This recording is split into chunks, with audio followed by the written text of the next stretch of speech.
Antes que nada quiero agradecerle a todos por estar presentes hoy en día. Este es nuestro evento de fin de año entre los 3 mejores gremios de la Católica. Fuertes declaraciones. La Sociedad de Derecho y Economía de la Universidad Católica, que tengo el honor de presidir, el Club de Economía de la Federación de Estudiantes de la Católica.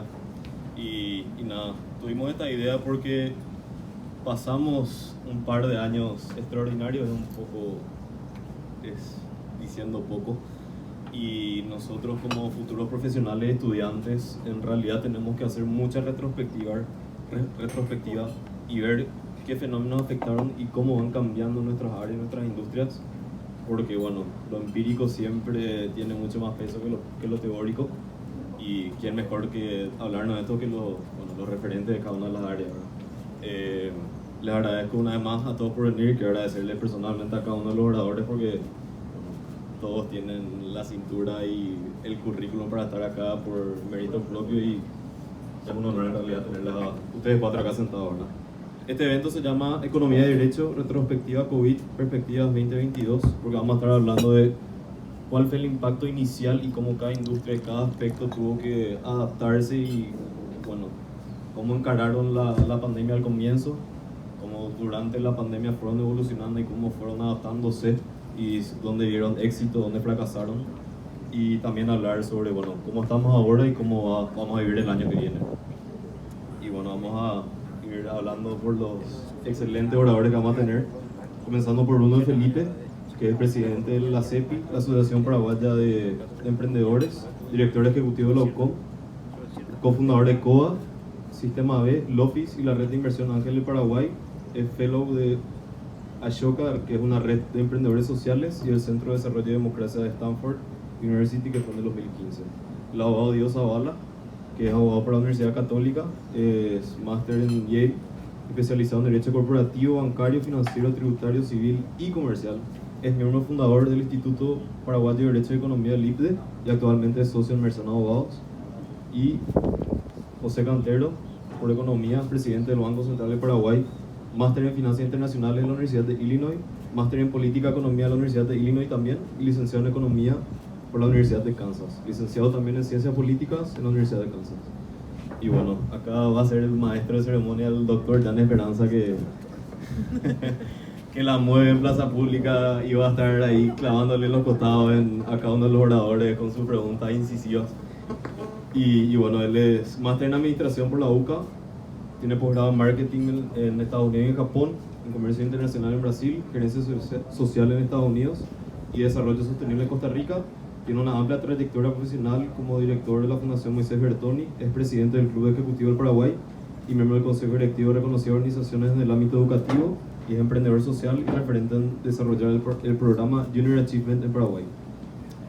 Y bueno, acabo de mencionar currículums que acá todos quisiéramos tener, y bueno, espero que todos presten atención. Y antes que comencemos quiero agradecer la presencia de nuestra querida vicerrectora, que siempre nos apoya y siempre está en nuestro evento, en nuestro debut de la FEUCA, y es un honor tenerle. Y bueno, a mi papá también, que es mi mayor fanático.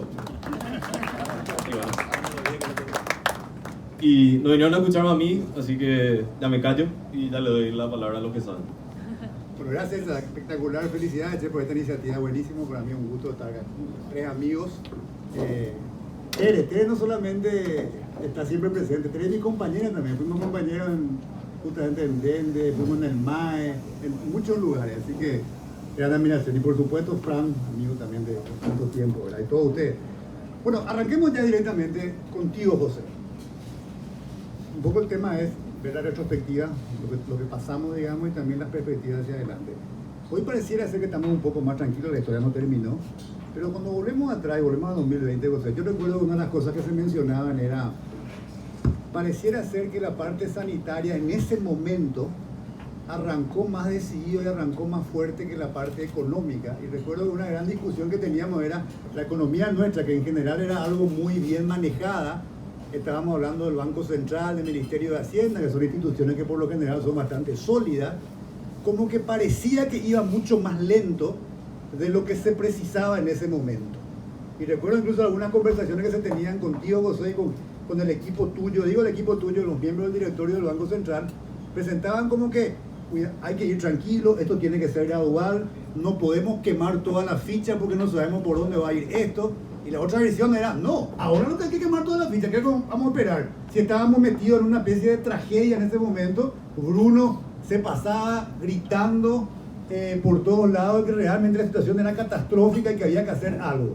Cuando miramos esto en retrospectiva, José, ¿te parece que se hizo bien eso? ¿Qué se hizo bien y qué te parece que se pudo haber hecho mejor incluso en esa lógica? Muchas gracias. Un gusto. Jan, muchas gracias, Jan, por la consulta. Un placer compartir con todos ustedes, acá con Tere, con Francisco, Isaac, todo el equipo.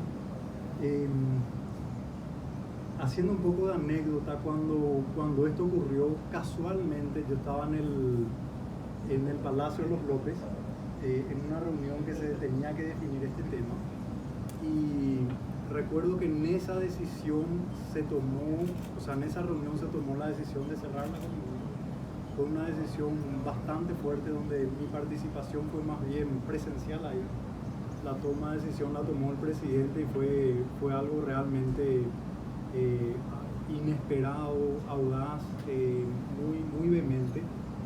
Pero si uno hace una línea de tiempo, prácticamente al día siguiente el Banco Central ya bajó la tasa de política monetaria.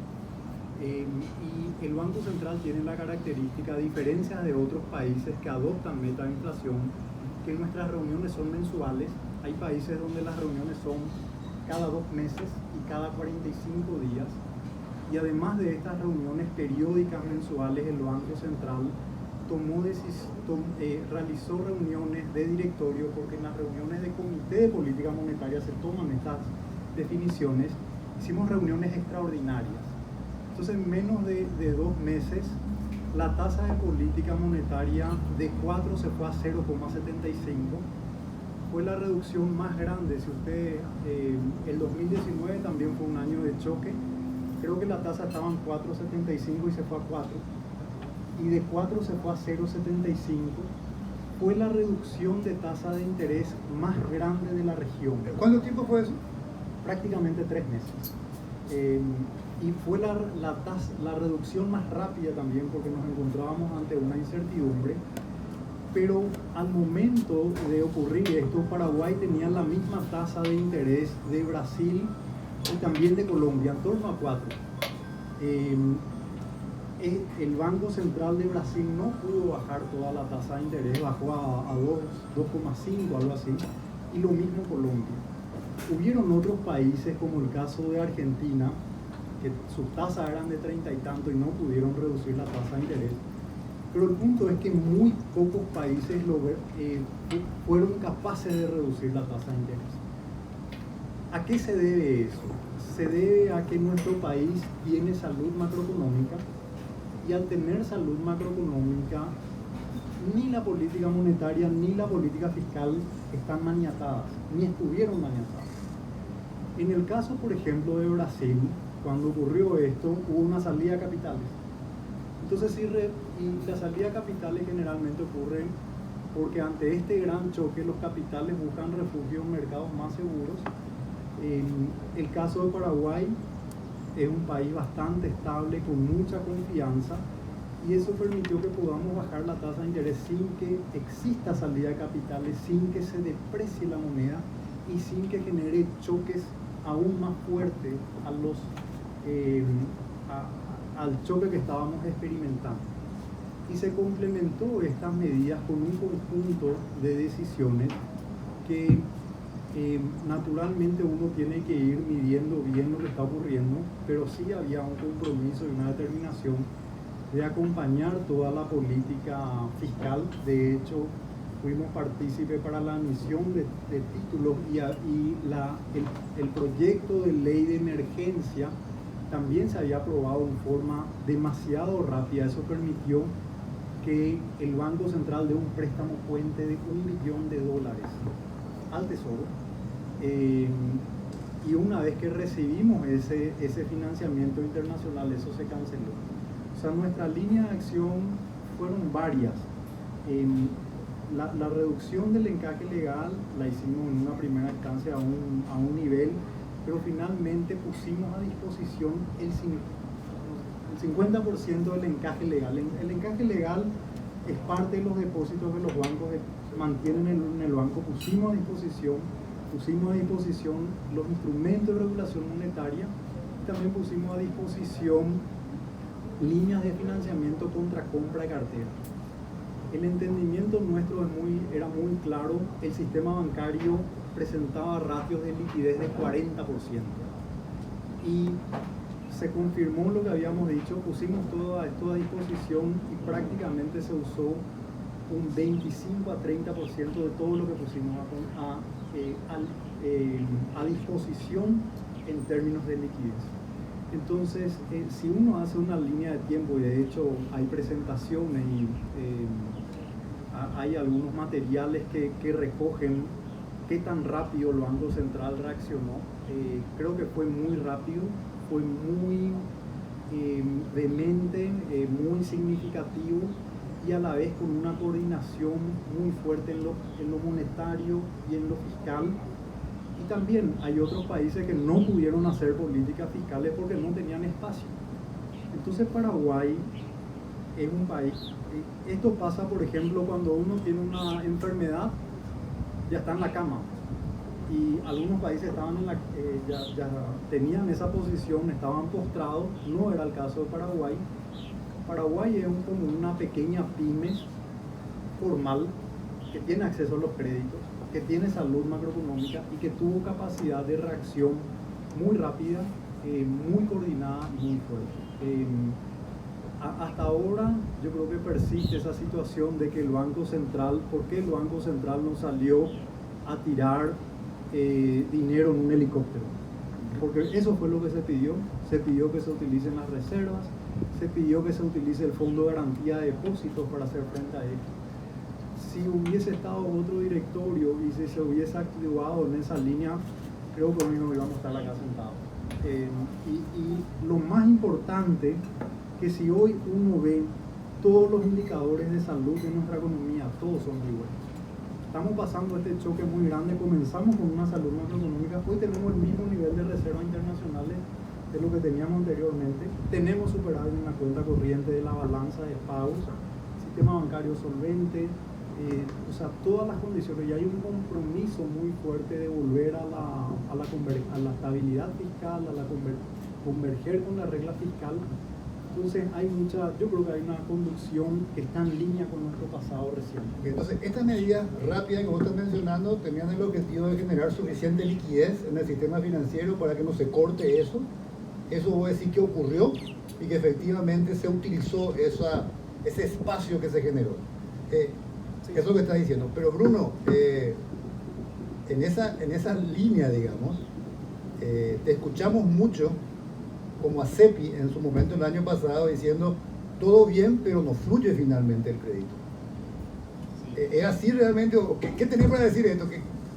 Porque acá sí... No, es un honor estar sentado acá al lado del presidente del BCP. Realmente, sinceramente, más allá de las diferencias que yo tengo y tenemos de ACEPI sobre cómo se encaró la parte económica, yo creo que a nivel de cerrar el país en el momento que se cerró, eso fue importante para nuestro país y nosotros entendimos eso y apoyábamos eso también desde las pymes, aceptando el riesgo que eso implicaba para muchas pymes y asumiendo gran parte del peso al final de lo que fue esa decisión. Y les voy a explicar enseguida por qué, ¿verdad?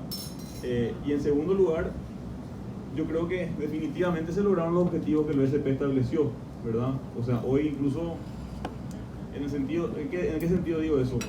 En lograr la estabilidad macroeconómica, que es un valor para nuestro país. Eso no podemos discutir. Nadie va a discutir eso. Ahora, la cuestión de fondo, digamos, que nosotros debatimos permanentemente y hasta ahora sigue vigente, es que muchas veces en nuestro país la economía se maneja desde un lado súper conservador, obviamente para cuidar los indicadores macroeconómicos, y eso está bien hasta un punto. Pero por otro lado yo digo, si comparás y haces un paralelismo con una empresa, aunque yo sé que no hay que hacer paralelismo con empresas cuando hablas de Estado, porque tiene sus diferencias sustanciales, pero es como si fuera que el Paraguay es administrado y gerenciado por el área de administración y finanzas de la empresa. Y en una empresa que crece y que tiene proyecciones, generalmente el área comercial es la que abre camino y la que es más arriesgada, ¿verdad? Y yo creo que nosotros como país tenemos una política macroeconómica en general, pero además específicamente en lo que se refiere, por ejemplo, al equipo económico. Claro, el peso mayor ahí está en el equivalente al área de administración y finanzas, ¿verdad? En la tesorería. Es como que ellos tomen todas las decisiones en una empresa. Y ahora, claro, eso te da una garantía en un país que tiene muchos problemas políticos, entonces es una garantía y una seguridad. Pero si nosotros queremos lograr un real desarrollo y dar un salto en el desarrollo, nosotros necesitamos mirar nuestra política económica con más agresividad. Es decir, tenemos que pensar cómo realmente transformar la economía en los próximos 10, 20 años. Vos estás hablando hacia el futuro. Hacia el futuro. Pero esa situación, digamos, de mayor conservadurismo que vos reconocés que es importante para mantener la estabilidad macroeconómica, en el momento caliente del COVID del año pasado, ¿qué significó para las pymes? Bueno, por un lado, yo creo que hay una combinación ahí, porque obviamente cuando el BCP regula o establece ciertas normativas, después el sistema financiero del que opera, ¿verdad? Entonces, el gran problema que tuvimos durante la pandemia fue que realmente yo creo que el sistema financiero paraguayo ya voy a generalizar sabiendo que hay excepciones, ¿verdad? Pero el sistema financiero paraguayo no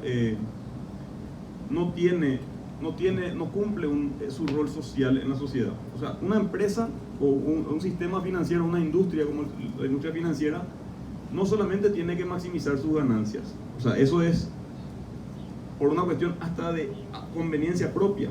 Porque si solamente se ocupa de maximizar sus ganancias a cualquier precio, hay un momento donde va a llegar la sociedad y le va a decir, no, regúlenle a esto, párenle a esto. Entonces surge la regulación ya desmedida, como fue lo de las tarjetas de crédito, ¿verdad? Ese es el ejemplo para mí más claro de que el sistema financiero no tiene la capacidad de autorregularse y tampoco tiene generalmente, digamos, una predisposición a buscar cumplir su rol social. Y durante la pandemia, cierto, yo reconozco, Banco Familiar, y quiero mencionar especialmente, fue el primero que dijo, yo voy a refinanciar 3 meses las tarjetas de crédito.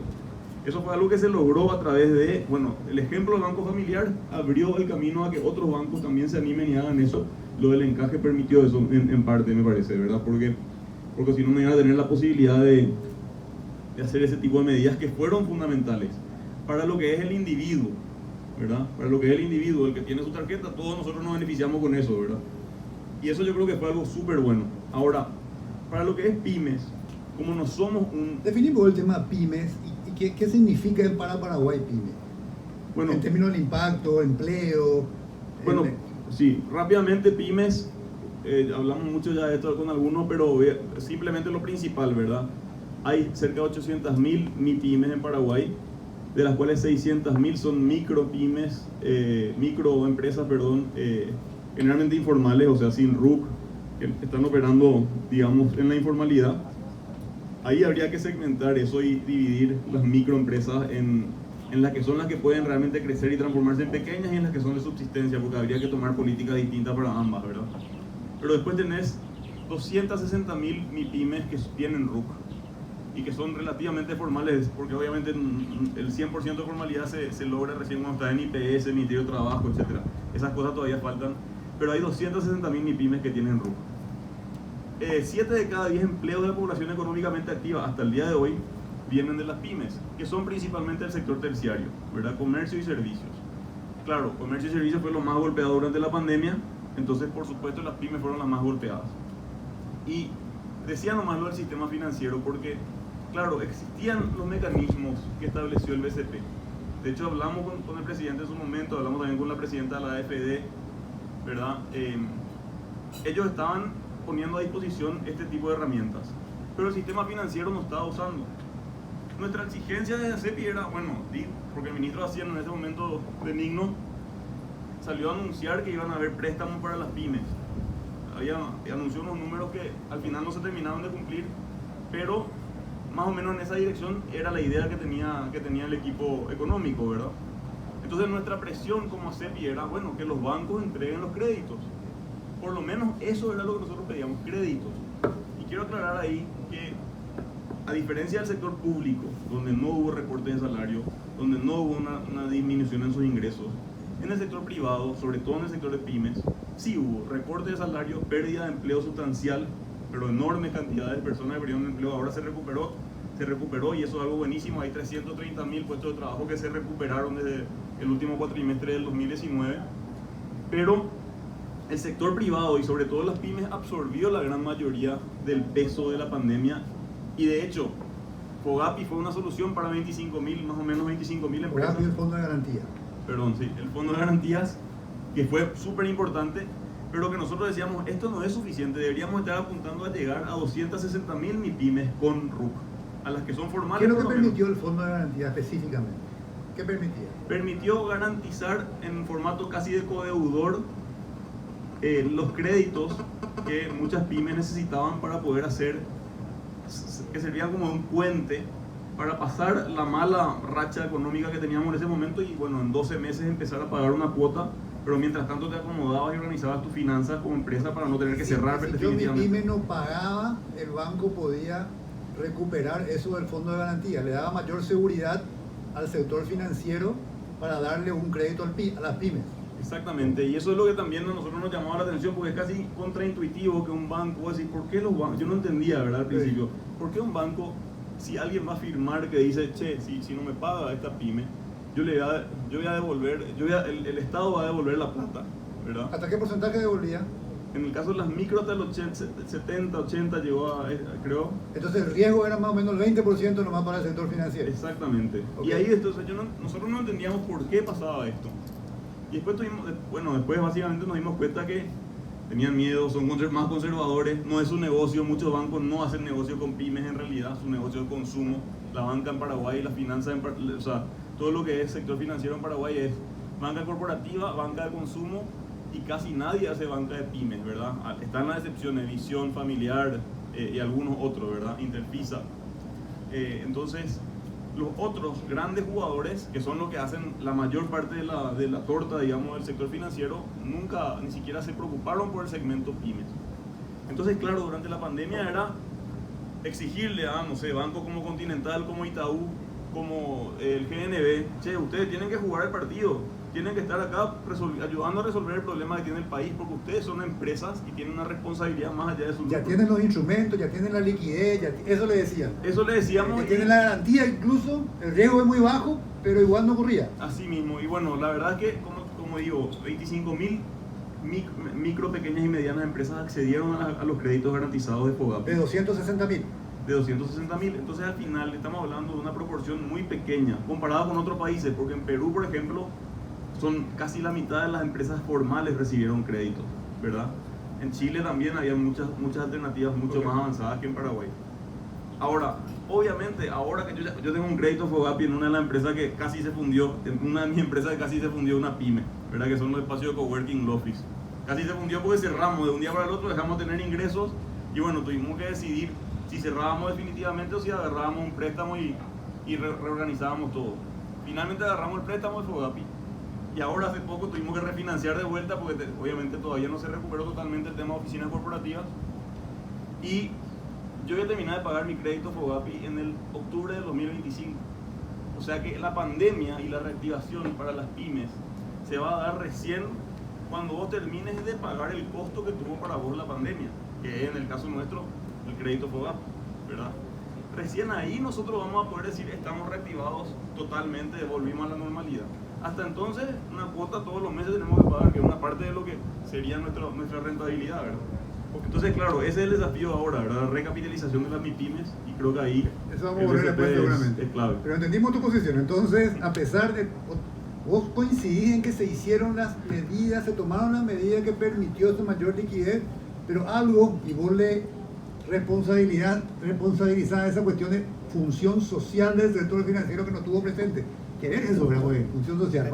Tengo que hablar. Va a volver después, José. Espera un ratito y sí, tenés que hablar sobre el tema, a pesar de que coincidieron ahí.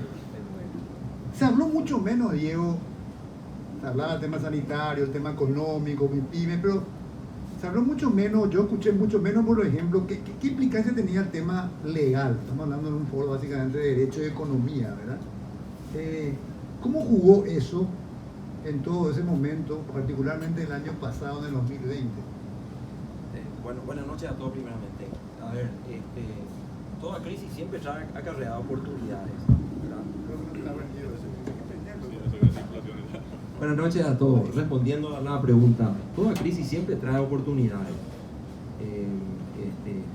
Yo creo que está, ¿verdad?, en los países, ¿verdad?, o está en las sociedades cómo usan esas oportunidades, y si esas oportunidades tienen ellos un ámbito, ¿verdad?, de libertad en el cual tomar esas decisiones. La preocupación principal nuestra, ¿verdad?, de los abogados, era cómo el Estado intervenía, porque volviendo un poco al relato de que él estuvo en el gabinete, es bueno saber eso en el momento que se tomó, estuvo en el gabinete, se toma una decisión, nosotros venimos y cortamos, vamos a cerrar el país. ¿Qué significaba eso? Usted no se podía ir a la facultad, que yo no me podía ir al trabajo, que hay cuenta propista, jardinero, carpintero, qué sé yo, los que llevan mototaxi, te llevan el delivery de la pizza, todas esas personas tuvieron que quedarse en su casa. Y Paraguay funciona, si no me equivoco, yo leí una estadística en estos días en el cual la participación del Estado en la economía no es relativamente, comparando con Argentina y otros países, mucho menor, ¿verdad? Eso significa que la gente está trabajando y buscando sus propios ingresos. La persona que vende frutas en la calle es una persona que está generando su ingreso. Bien o mal está generando su ingreso. ¿Tiene el RUC o no tiene el RUC? Veamos. Compra la fruta, ¿verdad? Hace mover a la persona, va al mercado de abasto. Y todo eso implica la libertad de circulación. Y la libertad de circulación es esencialmente el fundamento en el cual se mueve la economía. Ahora, cuando se toma una decisión política, porque convengamos esto, nosotros tenemos un sistema, tenemos que hablar un poco de derecho y política, ¿verdad? O derecho político, porque está en la base, ¿verdad?, del problema, o está en la base de la toma de las decisiones. Las decisiones en Paraguay, nosotros tenemos un Estado abierto, queremos ser una democracia como tienen otros países de Europa, pero somos un Estado abierto con instituciones republicanas, y eso significa que las decisiones se toman de abajo para arriba. Senadores, diputados, ¿verdad?, ellos toman ciertas decisiones para la elección de los jueces, ¿verdad? Se elige un presidente, el presidente tiene que escuchar a sus electores al momento de tomar voto, tiene que ir tomando esos tanteos. Ahora, cuando se toma una decisión tan radical como esta, ¿cómo impacta sobre nosotros? ¿Cómo impacta en el día a día? Y si nosotros, por ejemplo, vemos en decisiones micro, o sea, en el cierre de contratos micro, por ejemplo, se tuvo que regular el teletrabajo. ¿Por qué? Porque todo el mundo se quedaba en su casa. Nosotros nunca habíamos escuchado hablar, ni siquiera hablar del teletrabajo. Quizá alguien que trabajaba para una empresa que prestaba servicio, ¿verdad?, a través de internet a una empresa en Alemania para hacer los diseños de arquitectura. San Piropo no organizó algo como eso, perfecto, pero no era masivo como de repente. Tuvo que regular por ley, así se reguló. Se reguló por ley, la ley del teletrabajo, y se les reconocen las horas trabajadas en su casa, se le tiene que dar descanso, ¿verdad? El momento, vos estás trabajando en tu casa y viene tu hijo de repente, si sos una madre que tenés que atender a tu hijo, te tiene que dar momento también. Eso está vigente ahora. Eso está vigente. Y rompió un paradigma que nosotros no teníamos. Por ejemplo, otro evento que tenemos que considerar, siempre había una discusión, no hay abogados aquí, pero cuando tomen usted una dirección de una empresa, se van a dar cuenta, che, yo me quiero reunir con el directorio, uno está en Argentina, otro está en Estados Unidos, el tercero está en Europa. No podíamos. ¿Por qué? Porque Aguacía al Tesoro se plantaba y decía, no pueden tomar decisiones vía internet. Y como que no, si todo el mundo hace esto, le decíamos, no se puede. O asambleas. Y después está el directorio y la asamblea. Entonces, se tuvo que ayornar el Estado paraguayo, Aguacía al Tesoro, dentro de todo un proceso, ¿verdad?, bajo el cual también tenía que transparentarse las sociedades, y se llegó a una solución, ¿verdad?, que yo creo que fue económicamente eficiente, ¿verdad? Se tienen que tomar las decisiones, se tienen que hacer las asambleas, se tienen que hacer las reuniones de directorio, háganlo por los medios conocidos, graben si es posible, pero después me asientan todo eso en los libros que todos conocemos, libro de acta de directorio, libro de acta de asamblea, etcétera, etcétera. se rompieron ciertos paradigmas que veníamos peleando hace un montón de años nosotros los abogados con Abogacía del Tesoro y que no había caso de resolver. Ahora, también nosotros tenemos que mirar, ¿verdad? En el derecho administrativo, ¿verdad? Y tiene su relación, por ejemplo, con lo que estaba mencionando recién el presidente y lo que estaba mencionando recién aquí Bruno. Cuando nosotros tomamos una decisión, por ejemplo, tenemos nosotros que tomar un préstamo. La mayoría de las empresas, todas tienen carpetas abiertas con los bancos. Nosotros tuvimos casos sintomáticos en el cual las empresas decían, no, si yo no tengo, ¿verdad? ¿Cómo se llama? La hipoteca, yo no te puedo dar un préstamo. Bueno, vamos a hacer la hipoteca rápidamente, todo es un tema fácil esto. Olvídense, el registro público, por el tema de las rotaciones, es un impacto de una decisión política que termina impactando en la economía. El registro público está obligado, o sea, el Estado está obligado a armar las cuadrillas famosas. Y cuando arman las cuadrillas, pero si antes vos tenías 3 meses de atraso, 4 meses de atraso para hacer una hipoteca, ahora estamos hablando de 9 meses de atraso. Eso es actual incluso. Ahora. Actual. Entonces, si yo tengo un problema, como decía Bruno, para ayer, donde yo necesito financiamiento y el banco lo único que me pide para soltar la plata es la hipoteca, estoy muerto. Y mira que se le advirtió a la jefa de registro en cuántas reuniones había. Tenemos que tomar decisiones, tenemos que solucionar esto, no. Hoy día estamos con 9 meses de atraso y no veo yo viso de solución. Este es uno de los grandes problemas. Vuelve usted ya, eso ya estaba el año pasado. Pero ahora está grabado. ¿Verdad? Entonces, imperativo, presidente, ¿verdad? Ya sabe, ¿verdad? El sector financiero lo tiene bien en cuenta y es imperativo que se tomen decisiones, ¿verdad? De manera que los registros públicos, que es la base de los derechos de propiedad de todos, ¿verdad? Los registros públicos se pongan las pilas. Hay otro tema que, por ejemplo, en derecho administrativo, yo no entendí por qué, ¿verdad? Pero cuando viene el lockdown, muchos de nosotros que trabajamos en derecho administrativo le advertíamos nosotros al Ministerio de Salud, no tomen una decisión en la cual el Estado tiene el monopolio de la compra y la distribución de la vacuna. No porque COVAX me dijo a mí que COVAX va a ser lo más eficiente. Sí, porque en COVAX está Bill Gates, que está fulano, que está americano, que están los ¿cómo se llama? La NBA, ¿cómo que se llama? El tema de distribución de vacunas. Pasó un año y Paraguay apenas pudo hacerle llegar vacunas. Médicos, enfermeros y policías. Apenas. Y que consta que habíamos pagado por 8 millones de vacunas. ¿Qué significa eso? Que el Estado, en el interés, estamos hablando de nosotros, el Estado como colectivo, ¿verdad? El Estado en el interés de asegurar que todos íbamos a tener vacunas en forma igualitaria, el rico, el pobre, el estudiante, ¿verdad? O la persona que no está estudiando, que todos íbamos a tener vacunas, el Estado dijo, yo adopto el monopolio. Y se equivocó. Desesperadamente, cuando vio que había otros países, porque también habían aparentemente problemas de tintes políticos que fueron saliendo en la prensa, desesperadamente después comenzó a hablar con los laboratorios privados, va a decir, che, vamos a comenzar a comprar vacunas por donde sea, tengo la plata. Hasta hoy COVAX sigue con problemas con Paraguay, no trae vacuna. Entonces, un problema de gestión que estaba basado en derecho de propiedad, porque si se van a importar las vacunas, había algunas vacunas que estaban en estado de prueba, había otras vacunas que estaban más avanzadas en su estado de prueba, ninguna estaba todavía 100% aprobado en sus propios países. Pero eso es un problema de sentarse a hablar en una mesa de trabajo y liberar las responsabilidades o asegurar a los distribuidores las respectivas responsabilidades para la distribución. Desafortunadamente se tomó una mala decisión. Por ejemplo, en temas de educación, a mí me asombró cuando se toma una decisión, ahora nadie se puede ir al colegio.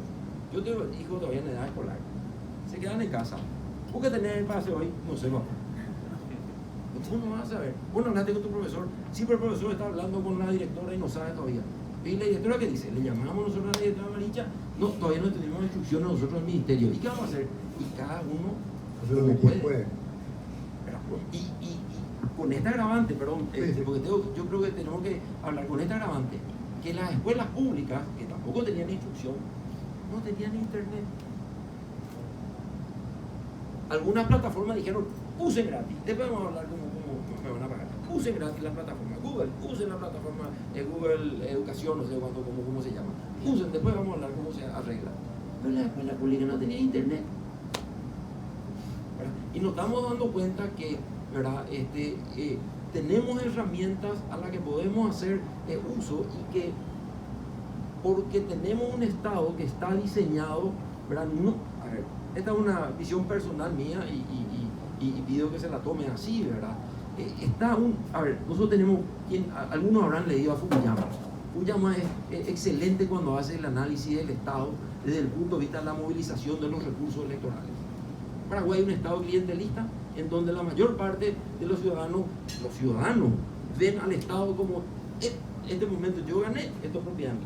Este es mi parte de coteo, este es mi parte de mi lote, este es mi parte de mi lote, y así se movilizan, porque la democracia es una franquicia en donde vos tenés que organizarte para llegar al poder.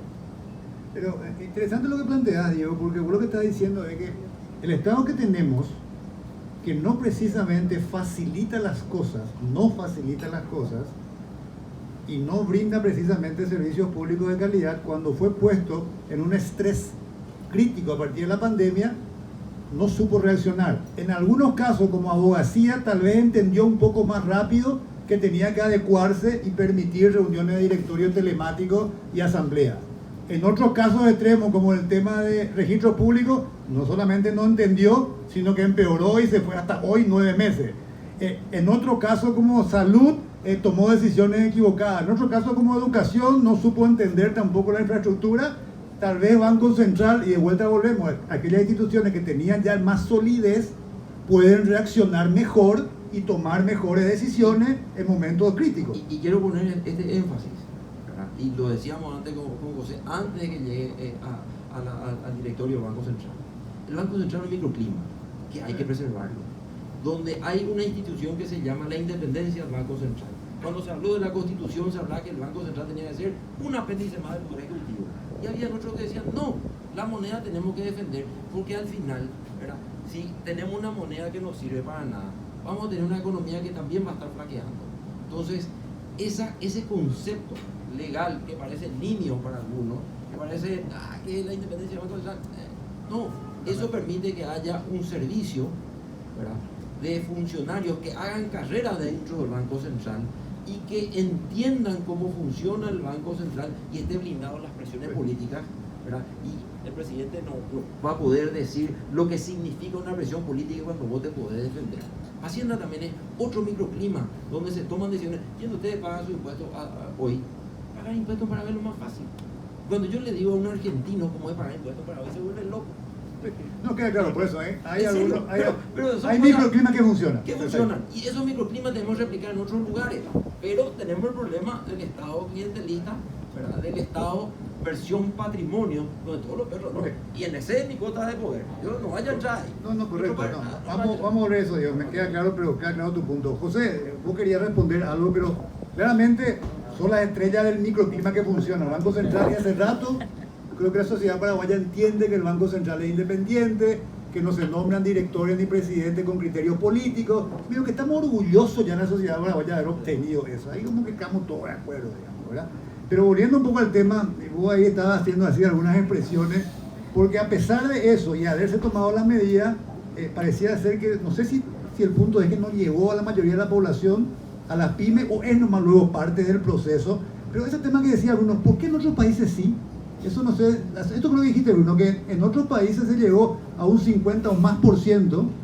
¿Qué distinto hacen esos países para que eso ocurra que nosotros no tenemos tal vez? Primero, yo estoy muy de acuerdo con lo que dice Bruno de que no llegó al sector PYME, es claro, están los datos. Me quiero remitir también un poco a la historia. Esta no es el primer choque de virus que recibimos. En 1920, cuando ocurrió el tema de la gripe española, toda Asunción se cerró, todas las empresas se cerraron, todos los colegios se cerraron, no había médicos, no había capacidad de respuesta. Bueno, por fortuna duró prácticamente 8 meses más, ¿sí?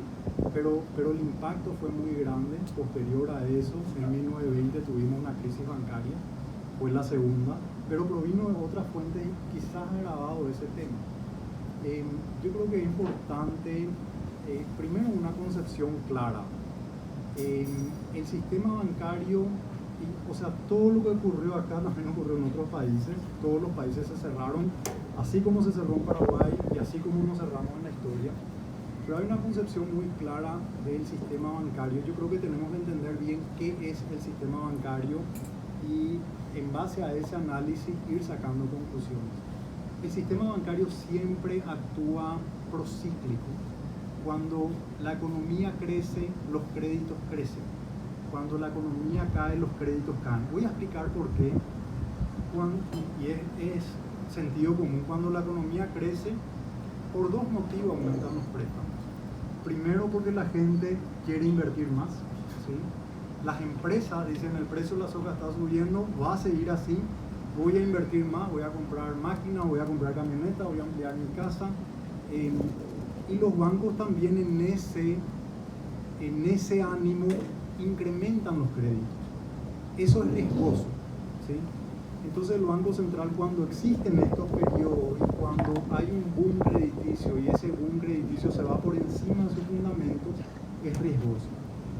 Cuando existe una contracción, y pongo el ejemplo 2019 que fue una sequía, pongo el ejemplo 2015 que fue la caída del precio de los commodities de la soja, el ciclo positivo de la soja fue 2003 al 2014, fin de 2014, inicio de 2015, y los créditos crecieron, se bancarizó, si uno mide el nivel de crédito respecto al PIB, pero a partir del 2015 los créditos comenzaron a disminuir. ¿Y por qué?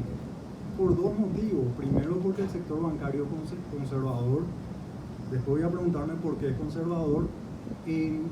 Pero principalmente porque las personas y las empresas dicen: yo tengo que tener más cuidado porque ya no voy a tener los ingresos, los niveles de inversiones, no voy a necesitar inversiones para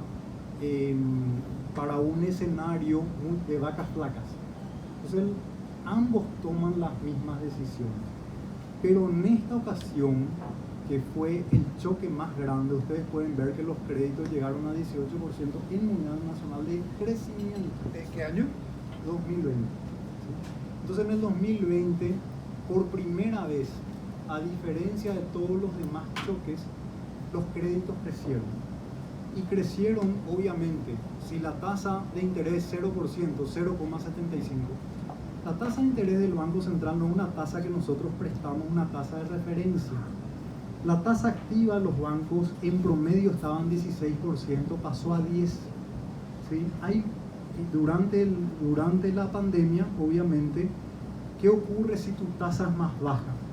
Si vos podés conseguir una tasa de 10%, 9% a 5 años, tu flujo en el tiempo va a ser menor. Eso no quiere decir que cuando termine esto yo me voy a recuperar. Vos te recuperas cuando tu facturación y tu actividad se recupera, y bueno, eso va licuando. Pero si vos tenías un flujo así, hasta acá, pudiste hacer un flujo mucho más pequeño y llevarlo hacia adelante. Primero por la tasa de interés, que bajó a 0%, prácticamente la reducción más baja de Sudamérica o de la región, porque en México tampoco bajó la tasa de interés. La más prolongada en nuestro tiempo, duró casi 18 meses, y a la vez con una política de refinanciación que el Banco Central le dijo a los bancos: ustedes pueden refinanciar toda la cartera sin ningún pago, sin ninguna exigencia, sin nada, en forma automática. Todos los bancos refinanciaron todas esas cuotas de los 3 meses o los 4 meses, o se llevaron como otra operación hacia el futuro o dentro de la misma operación hacia adelante. Y eso implicó una refinanciación, creo que el último número, no sé, era un número de $2 billones aproximadamente. Pero se rompió ese tema procíclico, fue anticíclico, eso es lo que estás diciendo. Totalmente. Efectivamente ocurrió. En un choque los créditos en moneda nacional, donde es el ámbito donde actúa la política monetaria, creció. Pero yo creo que es importante comprender qué es esto y qué es esto.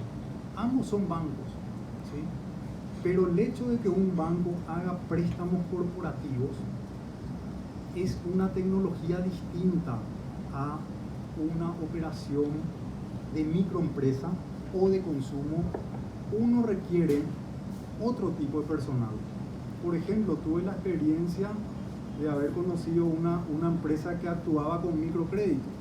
Ese tipo hablaba en guaraní, no podía hablar con un corporativo, no entendía cómo hacer su balance, no entendía de project finance, ¿sí? Es otro know-how. Es otro know-how, pero entonces no todos los bancos se dedican al microcrédito. Quiero poner algo importante sobre la mesa.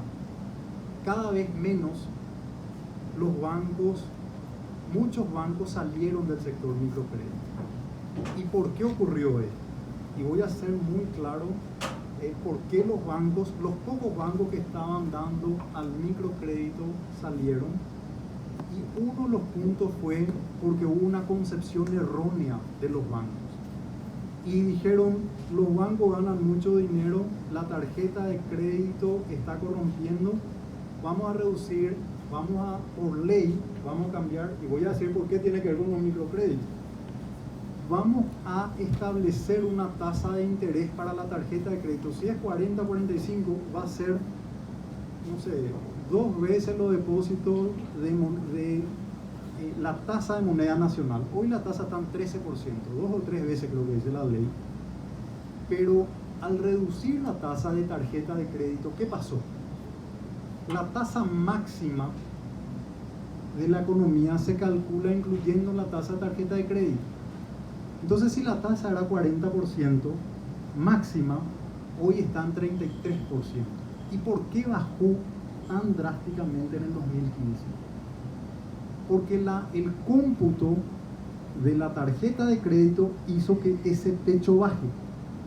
Y los bancos, los pocos bancos que estaban actuando hacia el microcrédito, se vieron con los márgenes totalmente reducidos.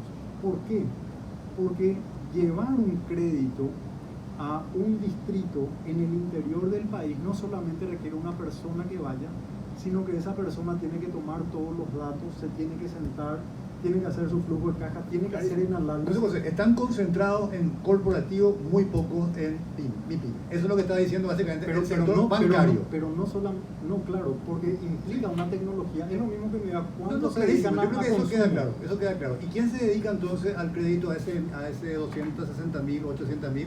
Si ya los bancos no están casi, ¿quién les da el crédito? El punto es, ¿qué tenemos que hacer? Sí, sí.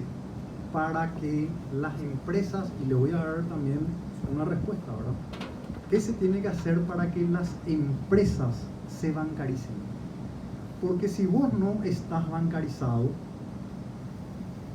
¿cómo yo te voy a dar crédito si no te conozco? Esta es una relación de confianza. ¿Por qué tengo que confiar? Clarísimo, pero incluso los que están bancarizados no son suficientemente atractivos para los bancos. Eso es lo que acabas de decir. No, incluso los que están bancarizados y son pequeños. No, los que están bancarizados tuvieron crédito. El hecho de, ¿qué quiere decir bancarizado? Que es cliente de un banco. Sí. Que fluye la información. Claro, entonces hay información, por fortuna surgió Fogapi. Sí, claro, pero ¿por qué no?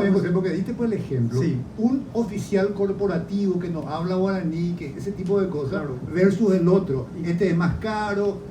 Ya estaba dando el ejemplo de que le es más atractivo a los bancos trabajar con el mundo corporativo. ¿O entendí mal? Bueno, el primer punto es, ¿cuál es tu modelo de negocio? ¿Sí? ¿Cuál es el modelo de negocio de este lugar? Sí, Es distinto. Vos, el Banco Central no puede elegir tu modelo de negocio. Si vos querés hacer un banco para prestar en dólares al sector corporativo, ese es tu modelo de negocio. ¿Sí? Ahora, si los bancos, uno ve la gama de bancos, cada uno se dedica a tal tema, pero no todas las empresas son formales y al no ser formales no están bancarizadas, y también el proceso de bancarización que llevó Paraguay con la concepción que se tuvo hacia el sistema bancario, que se cambia ese es el riesgo que existe, que hoy una interpretación así que se diga, bueno, los bancos necesitan otro rol, y uno al forzar a través de una ley un rol lo que genera es la desbancarización. Lo mismo pasa en Bolivia, lo mismo, o sea, algo mucho más grave pasó en Bolivia porque se fijaron todas las tasas de interés. Entonces, para vos hay que bancarizar más, eso va a generar como mayor Claro. incentivo e Entonces, interés del sector financiero claro. para empezar que el crédito fluya. Por ahí va. ¿Qué está Pero- haciendo? pero- Y quiero pasar nomás. y contarnos cómo se bancariza más Claro. rápidamente, después pasamos un poco a Bruno. Para no... ¿Cómo se puede bancarizar más? Ok, ¿cómo? Bueno, el Banco Central hoy está con un proyecto de ley que establece que en forma gratuita todas las empresas del país, todas las microempresas y las pymes tienen que abrir una cuenta bancaria, y esa cuenta bancaria en forma gratuita también para pago de salario es la puerta de entrada. Cada asalariado también con una tarjeta de débito, con extracciones gratuitas. Lo que estamos haciendo es replicando la mejor experiencia para lograr una bancarización acelerada, y que al ingresar a través de esta puerta, eventualmente las entidades, las microempresas, no solamente se bancaricen, sino que se formalicen. Correcto. Y sean más competitivas a través del crédito. Proyecto de ley obliga al sector financiero a abrir de manera gratuita, No. básicamente una cuenta básica, digamos. Eso, primero. No es cuenta básica, es una cuenta para la entidad, para la empresa, y cuentas para los clientes. Sin no costo. necesariamente 5. 5. Ok, esa es una. Otra medida. Esa es la principal medida Esa es la que medida. presentó el equipo económico, que dio una transformación muy rápida. Además, creo que el tema de FOGAPI va a capitalizar aún más este escenario, porque va a permitir una canasta más amplia de clientes en el sector bancario. Correcto. Y vamos a estar en otro estadio, ¿verdad? Entonces, este proyecto de ley, FOGAPI. Bruno, tu reacción a esto, pero también empezando a hablar un poco de lo que tenemos como perspectiva para el año que viene. Al parecer, hoy ya tenemos una recuperación. Vos dijiste tu ejemplo muy concreto, hasta el 2025 ya tenés que pagar. La idea es que ya puedas pagarlo, digamos, porque la economía se va recuperando, ¿verdad? ¿Cuál es tu evaluación con respecto a eso? Y si vos tuvieses que mencionar también, menciona José, medidas de política pública que aumenten la bancarización, y la lógica detrás de que una mayor bancarización permitiría incentivos mayores al sector financiero para trabajar con este sector, por lo tanto fluiría mejor el crédito, bla, bla, bla. ¿Estás de acuerdo con eso o qué otra cosa hace falta? Eso y cómo ves la perspectiva. Sí, definitivamente creo que hay tantas cosas por hacer, ¿verdad? Para que realmente podamos lograr todos estos objetivos que menciona el presidente. Y la verdad es que estamos atrasadísimos.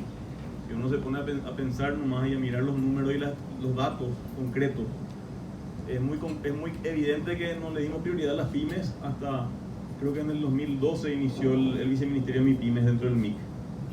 Y hasta hace unos años no tenía más de 4 personas contratadas para asistir y ver cómo mejorar y hacer que sea más fácil ser formal para las pymes, por ejemplo. Eso sería una misión básica de ese viceministerio. FOGAPI creo que es del 2016, pero hasta el 2019 había hecho 16 o 17 créditos garantizados nada más porque no tenía fondos. Pero entonces, todos nosotros, y después nosotros por ahí como sociedad tampoco nos habíamos dado cuenta del valor que tienen las pymes para una economía. Porque claro, es mucho más difícil reconocer el valor de una empresa que emplea 3, 4 personas, o 10 o 50, que lo que es una gran empresa que emplea miles de personas. Pero para darle un ejemplo nada más, en ACEPI tenemos más de 5.000 asociados. Si uno calcula cuántos empleados tienen esos asociados, porque nos dicen eso en su formulario para asociarse, ACEPI, digamos, los socios de ACEPI emplean a 22.000 personas, más que cualquiera de los grandes empresarios de nuestro país. Claro que son 5.000 pequeñas y medianas empresas, ¿verdad? Pero digo nomás, ahí es algo que nosotros como sociedad no nos habíamos dado cuenta. Los mismos emprendedores no nos habíamos dado cuenta.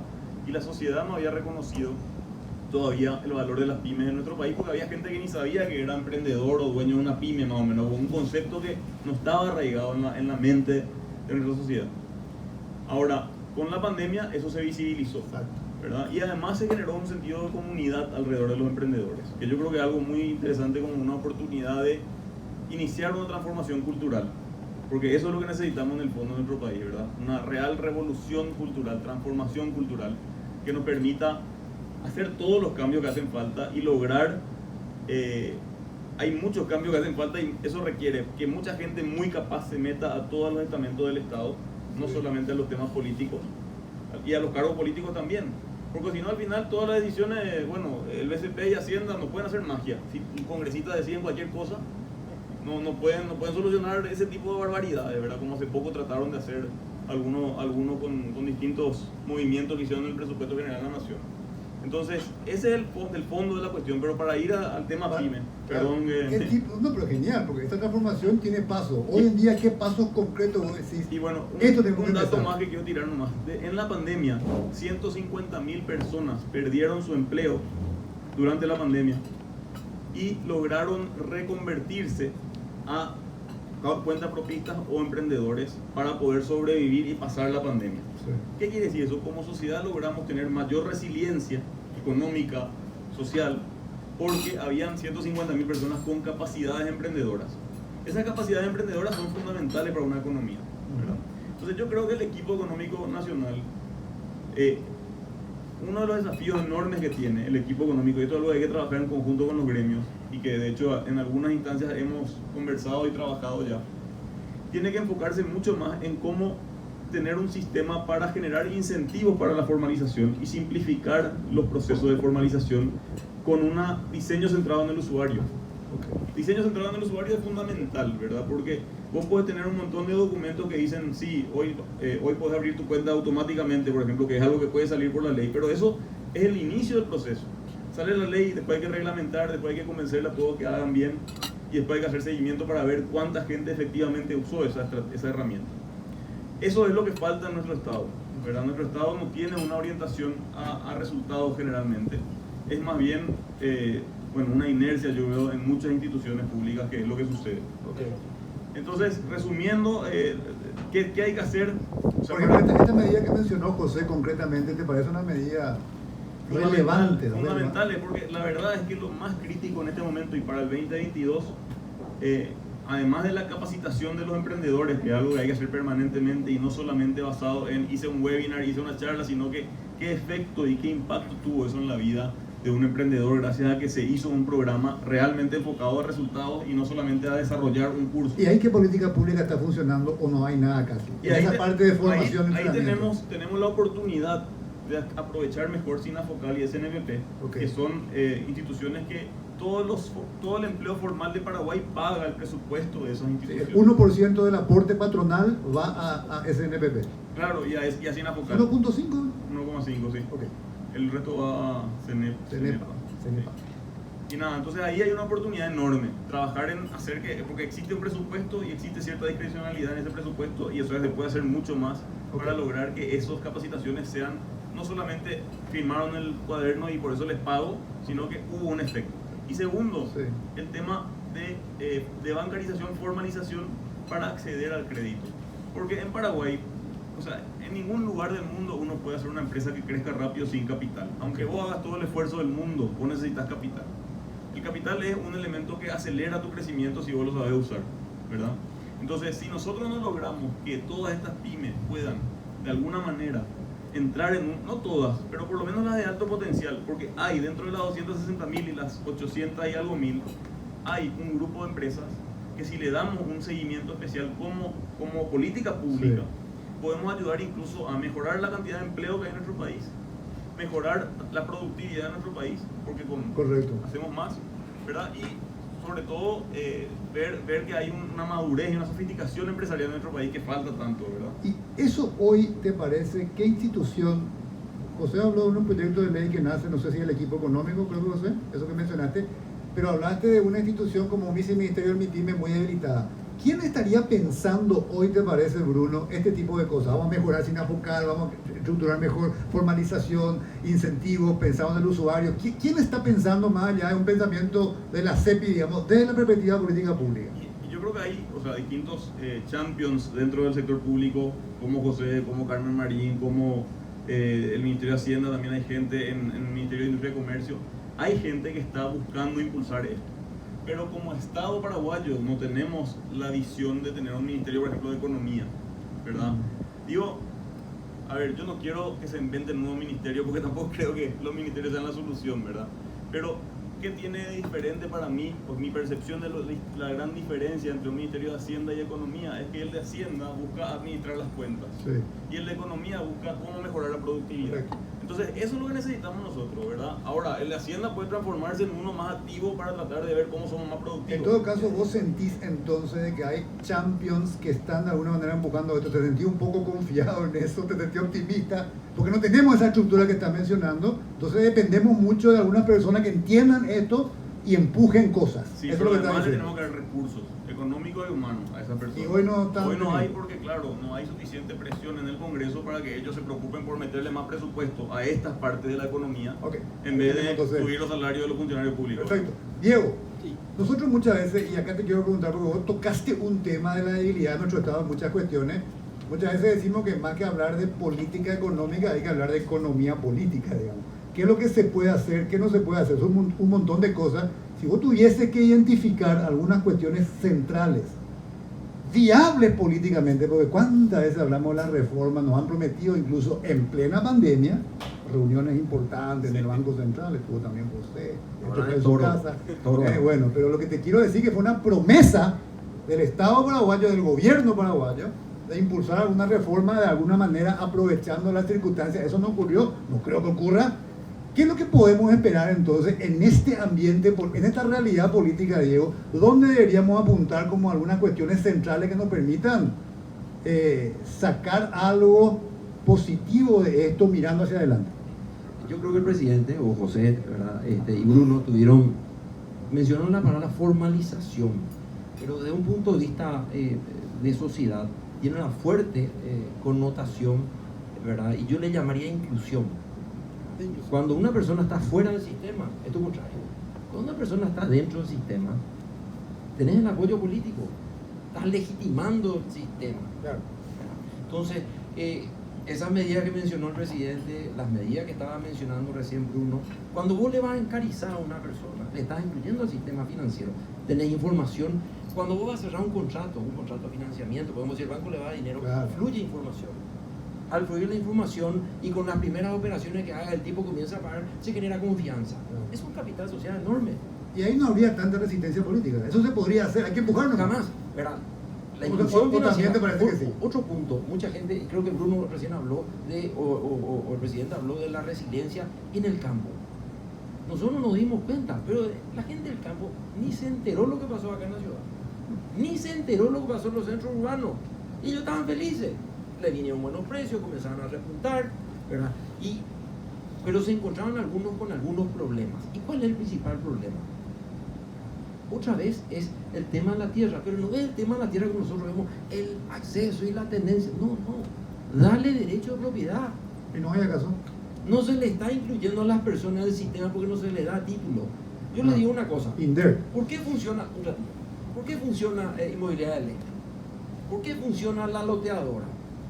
Yo me voy, presento mi carpeta, revisa mi carpeta, perfecto, acá firmás, vas a tener 24 cuotas o 40 cuotas, me vas a dar el pago de tu salario como un colateral, pero dentro de 24 meses, si vos pagaste todas las cuotas, te dan el título.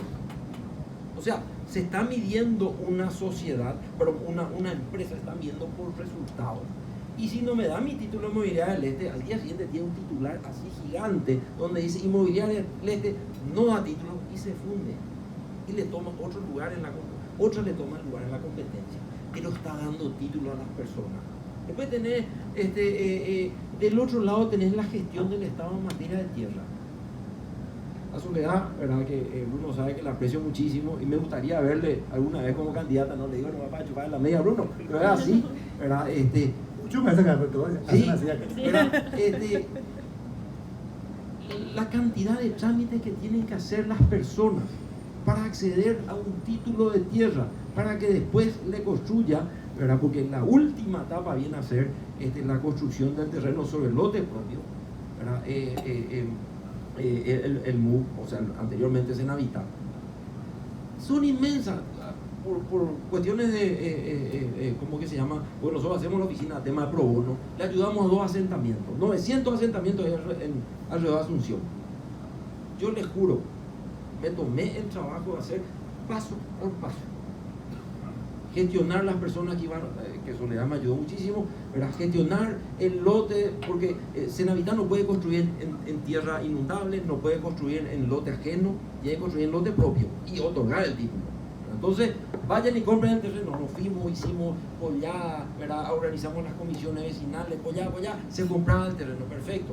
Se tenía que hacer el título, o sea, se tenía que, si compras 4 lotes separados, ¿verdad? El tema es el título, Diego. Sí, Título. ¿Y qué hay que hacer ahí? 2 años y medio tardamos nosotros para llegar al título.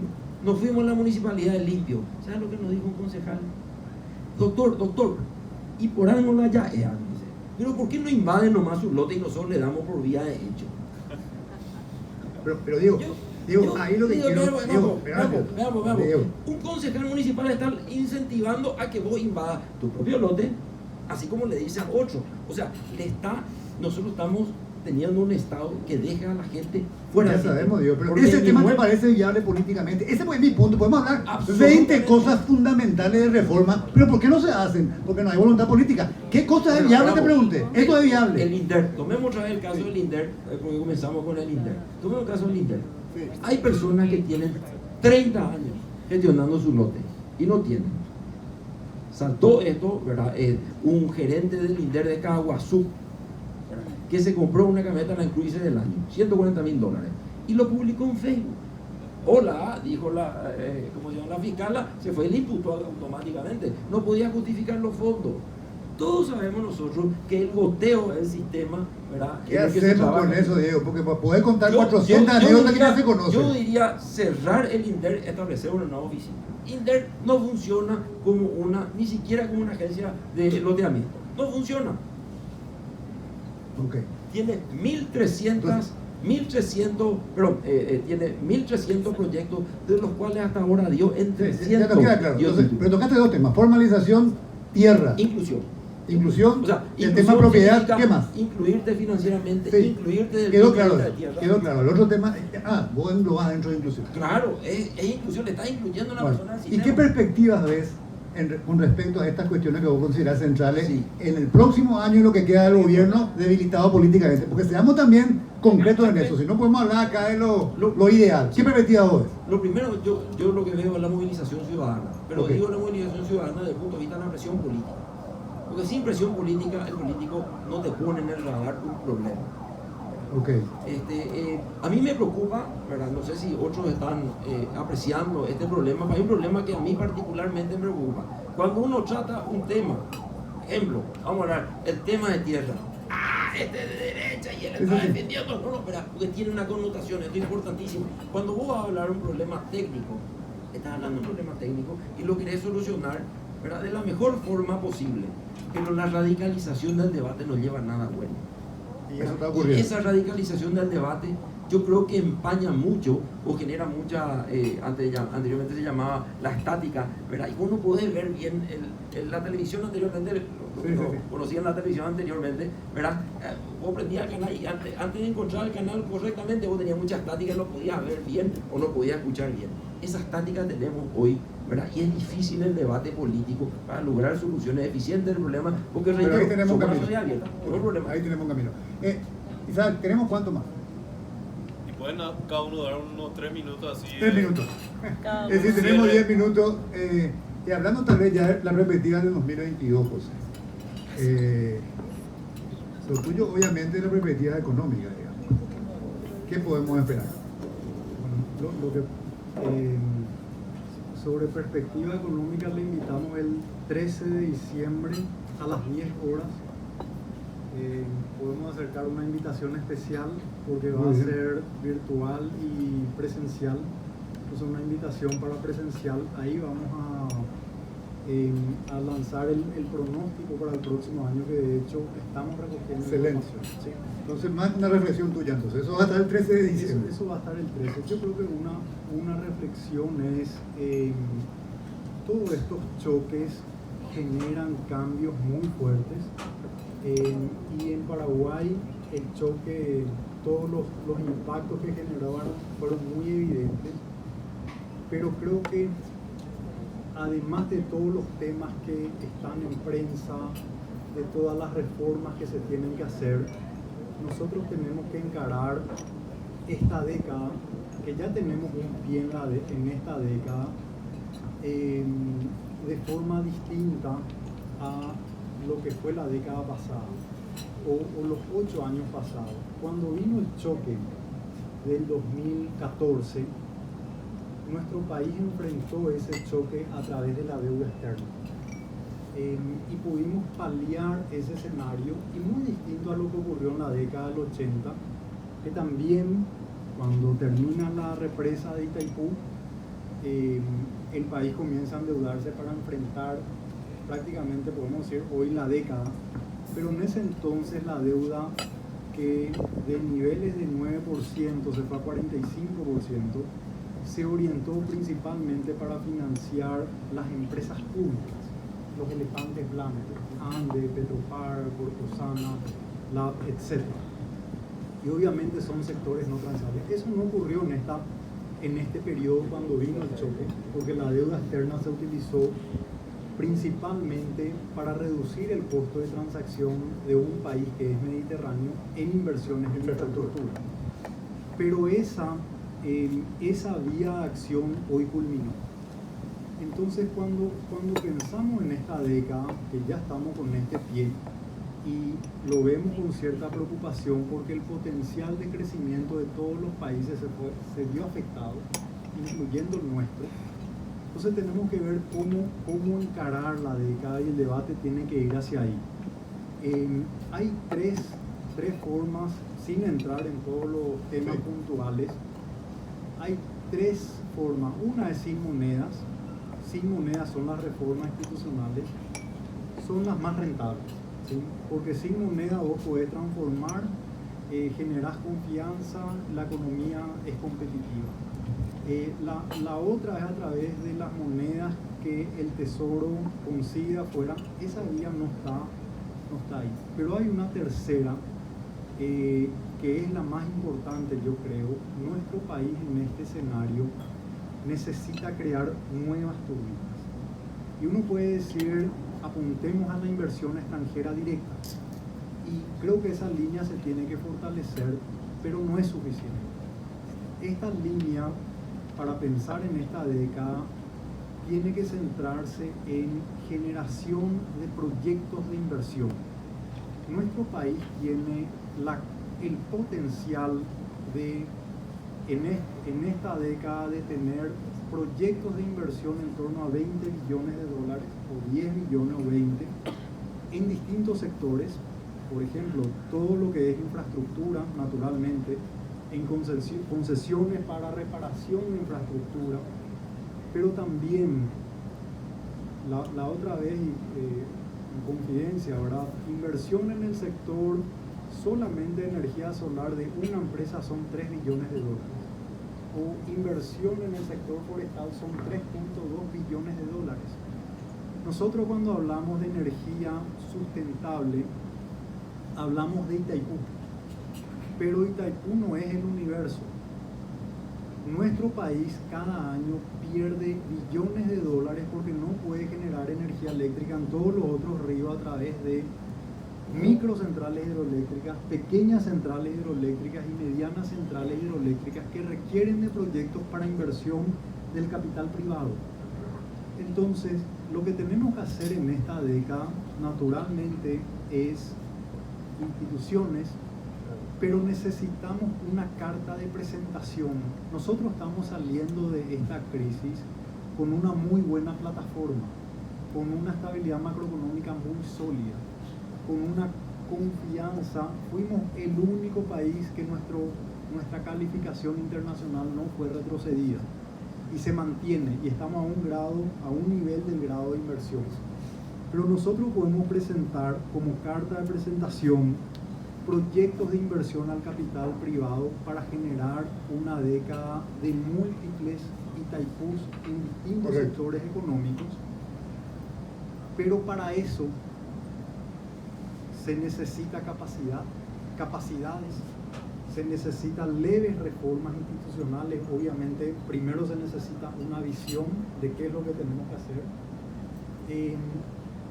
y formar esa estructura, tener esa capacidad institucional, que no es algo difícil, no es algo costoso, pero es ampliamente rentable. Correcto. Eso implica decisión política, porque por ejemplo ese tema que decía de energía, la ANDE como está probablemente no genere incentivos para ese tipo de inversiones, pero clarísimo Yo creo que implica una visión ciudadana y una orientación hacia cómo vamos a encarar esta vida. Y sin una turbina, podemos hablar de muchas otras reformas, pero sin turbinas difícilmente vamos a volar en cielo azul. Clarísimo. Gracias, José. Bruno, la misma reflexión, digamos, la que quieras, no sé si desde tu sector lo que se viene, José, algo ya mucho más amplio, digamos, de la década hacia dónde tenemos que ir. ¿Cuál es tu visión un poco, tal vez, del próximo año y si querés ampliar eso? Pues? Yo creo que hoy en día, bueno, Klaus Schwab, el presidente del Foro Económico Mundial, habla de lo que es que el gran diferencial de las sociedades está en la lucha por los talentos. O sea que la gran diferencia en el crecimiento que puede tener un país es en el desarrollo de esos talentos, el capital humano, que es lo que realmente te permite competir en la economía del conocimiento. El capital, por supuesto que es importante, pero el talento y el capital humano cada vez va a ser más fundamental. En ese sentido, Paraguay, para tener una turbina, ojalá, necesita incubar esos talentos.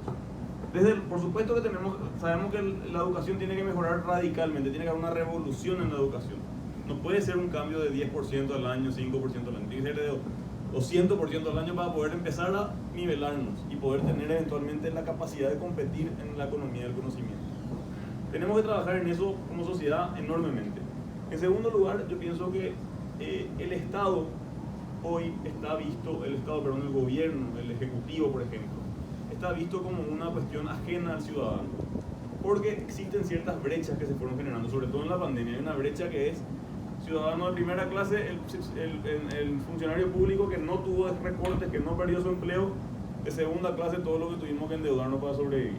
Bueno, está bien, esa brecha es injusta también porque hay gente recontra talentosa que está dedicando su tiempo y su vida a las causas como el presidente y otras personas como el presidente, pero necesitamos que haya una avalancha de gente que entre al sector público para que haya suficiente talento para poder gestionar cualquier proyecto, porque sin talento no puedes gestionar ni medio proyecto en ningún lado, ni en la universidad ni en ningún lugar, ¿verdad? Entonces ahí tenemos un gran desafío como sociedad, porque el sector público está visto más como, pues, realmente como un peso, cuando puede ser un elemento dinamizador enorme.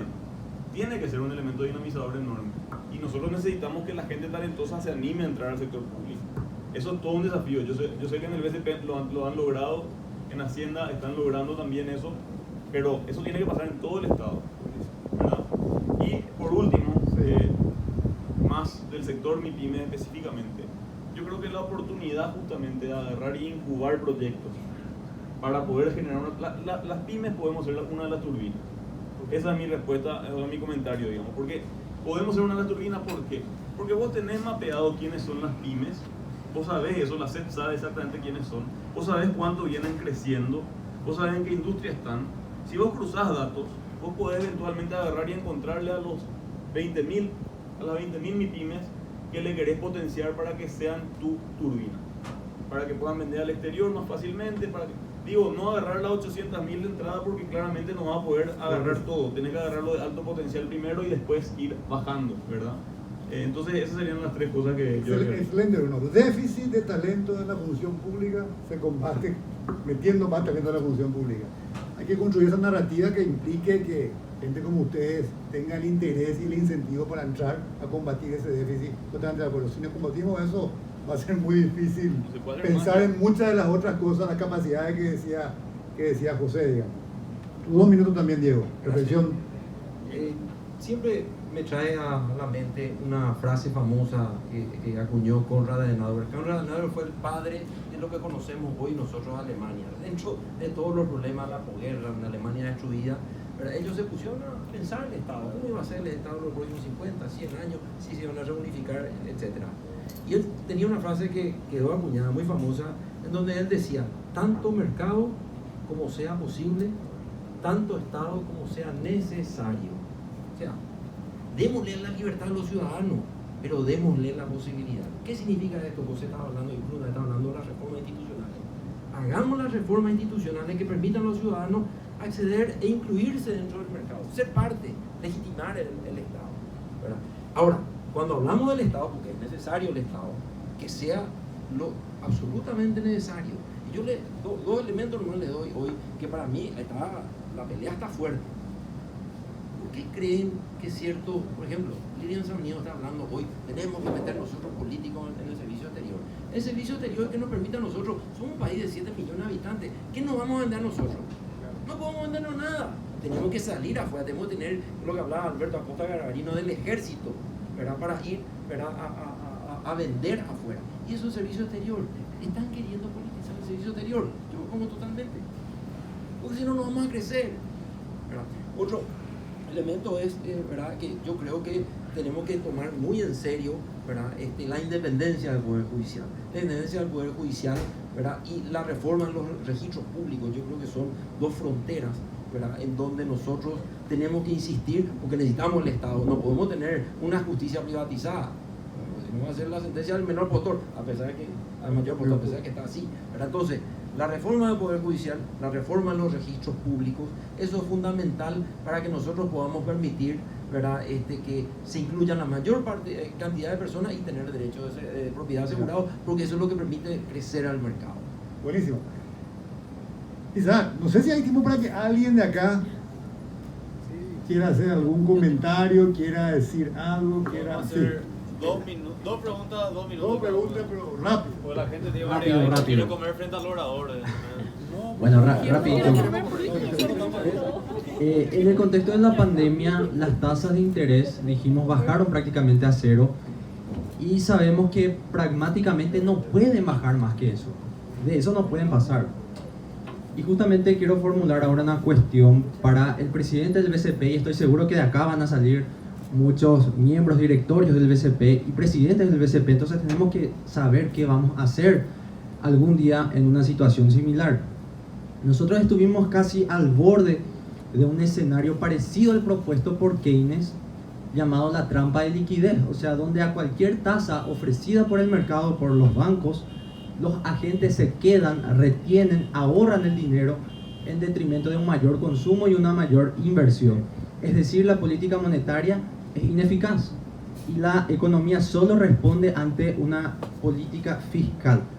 Entonces, partiendo de que la política monetaria expansiva fue apropiada, fue oportuna y se aplicó de forma coherente, se pudo dotar de instrumentos de liquidez necesarios a los bancos. ¿Qué otras cartas ya le sobraban al BCP por el lado de la política monetaria si es que los bancos continuaban en la reticencia de prestar más? ¿Qué le sobraba por el BCP a hacer? Gracias. Muy bien, gracias. Uno más o dos más rápido y después le pasamos a ellos para que terminen. ¿Alguien quiere? Comentario. Dale, una cortita, mejor. Supongamos que hoy en día, hola a todos, la inflación es monetaria, dice todo el mundo. ¿Qué pasa si la inflación es de producción? En este caso, porque hoy en día comprar una mercadería afuera está 30-40% más elevado.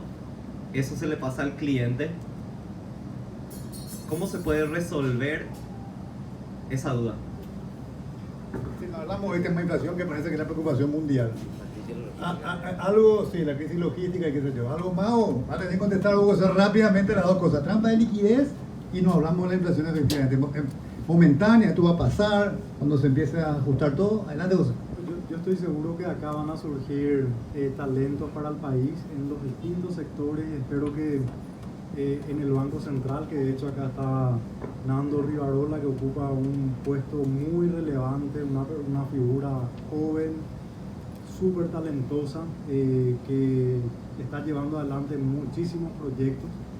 Y bueno, pero así como él, muchos de ustedes también en distintos sectores, esperemos que también en el banco. El Banco Central es una institución distinta a la de Chile, por ejemplo, o distinta a la de Colombia o a la de Perú, porque es una institución de instituciones. Dentro del Banco Central está la Superintendencia de Bancos, la Superintendencia de Seguros, el Fondo de Garantía de Depósitos y a la vez es una institución de estadística. En Argentina, por ejemplo, la estadística se hace por fuera del Banco Central Y además tenemos el sistema de pago, etc. Eso nos lleva a pensar de que además de la política monetaria, que es la reducción de la tasa de interés, que también dentro de la política monetaria el Banco Central redujo el encaje, que es otro instrumento tradicional de la política monetaria. Además de eso, como le tenemos a la superintendencia adentro, realizamos refinanciaciones por primera vez para todos los sectores económicos. Siempre cuando hay un choque es para el sector agrícola o ganadero. Esta vez fue para todos los sectores económicos en las dos monedas, no importa qué departamento, porque cuando hay inundación en un departamento se hace exclusivamente para un sector. Entonces fue algo único en la historia. Nunca antes había dado refinanciación para todo el sector económico. Y a la vez de eso, otras medidas de compra de cartera, de operaciones de reporto con cartera, de operaciones de reporto con instrumentos de regulación monetaria. O sea, todo ese instrumento estuvo ahí. Y por fortuna no caímos en eso porque, como comenté, los créditos crecieron. Además de las medidas del Banco Central, fue muy importante el FOGAPI. ¿Cuánto es la cartera FOGAPI? Creo que ya superó 600 millones de dólares, ¿sí? de cero. Y eso quiere decir que existió un compromiso y una confianza del sector bancario también de utilizar ese instrumento. Que al comienzo, bueno, no tuvo la velocidad, pero si uno grafica tiene un comportamiento exponencial. Y entonces, por fortuna, no atravesamos por ese escenario. Creo que los créditos crecieron, los depósitos también crecieron en forma importante, y el crecimiento de los depósitos demuestra una confianza. Uno de los tantos pilares que tiene el país es el sistema bancario. La gente se fue y depositó. Eso quiere decir, y si esto hubiese ocurrido, como dicen algunos economistas, en el 2004 o en 1997, cuando recién pasamos por esas crisis y no había confianza, iba a haber una corrida bancaria. Pero hay confianza en el sistema bancario porque el sistema bancario es un sector solvente, un sector con buenos indicadores. Y quiero puntualizar que esa cartera de FOGAPI tiene una morosidad prácticamente cero. Quiere decir que esa cartera, cuando se pague todo, va a seguir ese fondo. Entonces, no es solamente, hay tecnicismo dentro del sistema bancario. Ustedes van a trabajar en el sector bancario. El sector bancario es un sector que los procesos de decisión se toman en forma institucional. Hay especialistas en evaluación de créditos. Y si un especialista en evaluación de créditos te dice, no podés dar, y yo como gerente o como miembro del directorio digo, no, yo igual firmo, quiere decir que se está rompiendo el proceso de decisión de la gobernanza. Pero eso es aparte. Hoy estamos atravesando por un escenario que todos leemos la prensa, y naturalmente todos los países están con inflación, con el IPP, con el índice del precio al productor. El Banco Central también mide el IPP, y ese IPP vemos que tiene tasas de 10% de aumento. Y ese IPP es un indicador adelantado muchas veces del IPC. Entonces, en todos los países ambos indicadores están al alza. Esperemos que esto se vaya a resolver, pero este escenario que estamos viviendo no está del todo finalizado. Ahora hay una nueva variante, no hay mucha información. Mi mejor expectativa, o lo que, bueno, cuando esto comenzó todos pensamos que ahora 3 meses. Cuando la vacuna se creó pensamos que al día siguiente ya iba a estar. Y Europa, cuando no nos dieron la vacuna, dijimos, bueno, en 2-3 meses se vacuna toda la población, y la población no está vacunada porque no se quiere vacunar. Entonces, estamos atravesando por un escenario complejo entre todos los países. Esperemos que esto se vaya disipando, pero mientras tanto tenemos que tomar buenas decisiones para salir lo mejor parado posible de este escenario, y que cuando salgamos podamos capitalizar todas las oportunidades. Y creo que tenemos que buscar las turbinas que enganchen a las pymes, las turbinas que generen empleo y que puedan enganchar a más pymes y que puedan exportar, que sean sectores transables. y me parece que nuestro país está con una muy buena plataforma para ese trabajo, donde va a haber más oportunidades para todos. Gracias. Genial, José, muchas gracias. Bueno, realmente es imposible reducir, o mejor dicho, es muy difícil un conjunto de ideas tan importantes que hoy escuchamos, digamos, redondearlas en muy poco tiempo, pero yo quisiera sacar una reflexión también final de lo que estuve escuchando, digamos. Claramente, el shock que tuvimos como país mereció una respuesta determinada y se tomaron ciertas respuestas determinadas. La calidad de estas respuestas, el impacto positivo, también estuvo mucho en función a la calidad institucional que hay en cada uno de estos sectores. Una vez más se comprueba, al parecer, y hoy empezamos a ver los resultados, que una institucionalidad en lo económico más sólido le ha permitido a Paraguay muchas cuestiones positivas anteriormente y le sigue permitiendo esas cuestiones positivas. Pero también queda muy claro, y acá lo dijeron muy bien tanto Bruno como Diego, que esa es una condición necesaria pero no suficiente para el desarrollo. Con eso nomás no vamos a conseguir lo que todos queremos, digamos. Sin duda es una condición necesaria y hay que congratularnos de que la tenemos bastante bien manejada hasta el momento y hay que cuidarla siempre. Muchas veces pensamos que eso ya está dado, pero no siempre están dadas las cosas y hay que cuidarlo siempre. Pero hay un montón de otras cosas, lo que mencionaste, Diego, en el tema de registros públicos. Por más buena política monetaria que pueda existir, digamos, si uno resuelve eso, o las cuestiones que estaba diciendo Bruno, obviamente las cosas no van a despegar. Es decir, no va a ser mágico solamente porque hay una buena política monetaria. Y ahí es donde entra, yo creo, me quedo también con esa frase de Bruno, digamos. Ahí hay un déficit importante de talento en la función pública, en muchos sectores, que nos invita seguramente a reflexionar de cómo vamos a combatir eso, porque necesariamente si no reformamos muchas de estas cosas, estas oportunidades que muy bien las presenta José con respecto a las nuevas turbinas o las tremendas oportunidades que tenemos como país, digamos, esta cifra que dice José muy rápido, para un país, una economía relativamente pequeña como nosotros, te transforman muchas cosas. Y son cifras que se pueden llegar relativamente rápido. Hoy ya están en marcha, qué sé yo, la mitad de eso que vos mencionaste, José, ya son proyectos que están en marcha, digamos, y muchos más pueden llegar. Entonces yo creo que eso también es algo que lo podemos plantear y para tenerlo muy en cuenta. Un gusto realmente haber compartido con ustedes, Bruno, José, Diego y Isaac, por supuesto, también. Gracias por la invitación. Gracias.